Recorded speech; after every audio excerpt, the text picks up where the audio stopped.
NEET UG పరీక్షా పత్రం లీకేజ్పై కేంద్ర ప్రభుత్వం వెంటనే సీబీఐ విచారణ జరపాలని షాద్నగర్ ఎమ్మెల్యే వేర్లపల్లి శంకర్ డిమాండ్ చేశారు. షాద్నగర్ ప్రభుత్వ క్యాంపు కార్యాలయంలో ఏర్పాటు చేసిన మీడియా సమావేశంలో ఆయన మాట్లాడుతూ నీట్ పరీక్షా పత్రం లీకేజ్ ఎంతో బాధాకరమని ఎమ్మెల్యే ఆవేదన వ్యక్తం చేశారు. విద్యార్థుల జీవితాలతో చెలగాటమాడుతున్నారని, ఇది మాయని మచ్చని, మంచి పద్ధతి కాదని ఎమ్మెల్యే అన్నారు.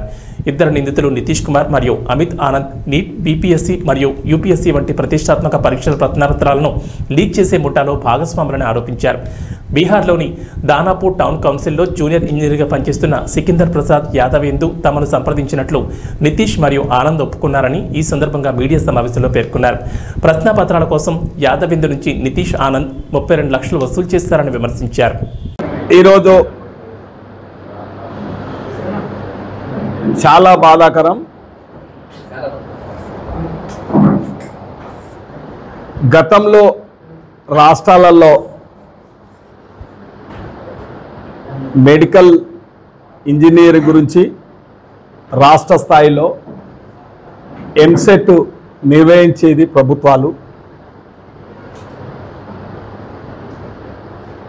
దాంట్లో పారదర్శకత ఎంట్రన్స్ ఉంటుండే. మెరిట్ స్టూడెంట్స్ అందరూ మెడికల్ సీట్లు పొందేవాళ్ళు. మనం ఎంతోమంది పేద విద్యార్థుల ఉత్తీర్ణత కానీ వాళ్ళు సాధించిన మెరిట్లు కానీ ఎన్నో చూసినాం. కానీ దేశంలో నీట్ ద్వారా నిర్వహించే మెడికల్ ఎంట్రన్స్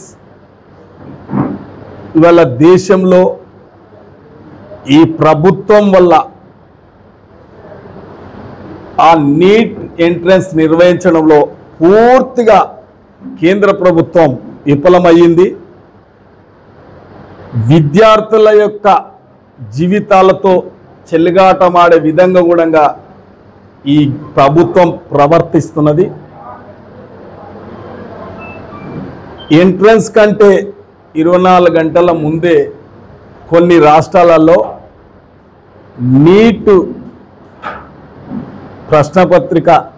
ప్రశ్నపత్ర విడుదలయ్యింది.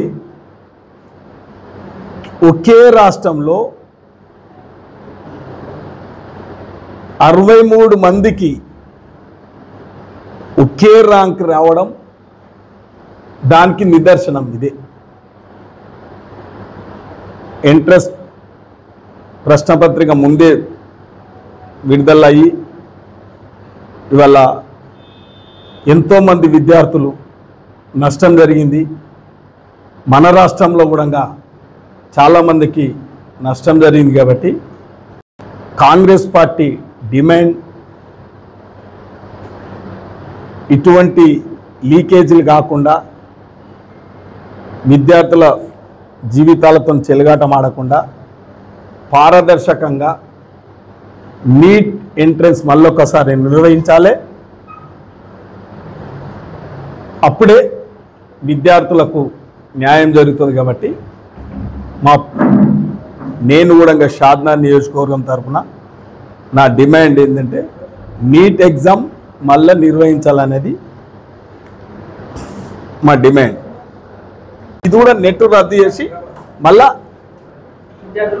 న్యాయం జరగాలి, రద్దు చేయాలి. నెట్ కూడా మళ్ళీ రద్దు చేయాలి. యూజీసీ ఎట్లయితే రద్దు చేసారో ఇది కూడా ఆ రకంగానే రద్దు చేయాలని మా డిమాండ్. ఇది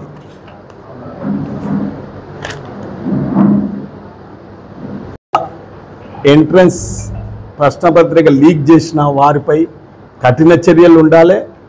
మళ్ళీ ఇటువంటి పునరావృతం కాకుండా కూడా ప్రభుత్వం, కేంద్ర ప్రభుత్వం చర్యలు తీసుకోవాలని కూడా మేము కోరుతా ఉన్నాం.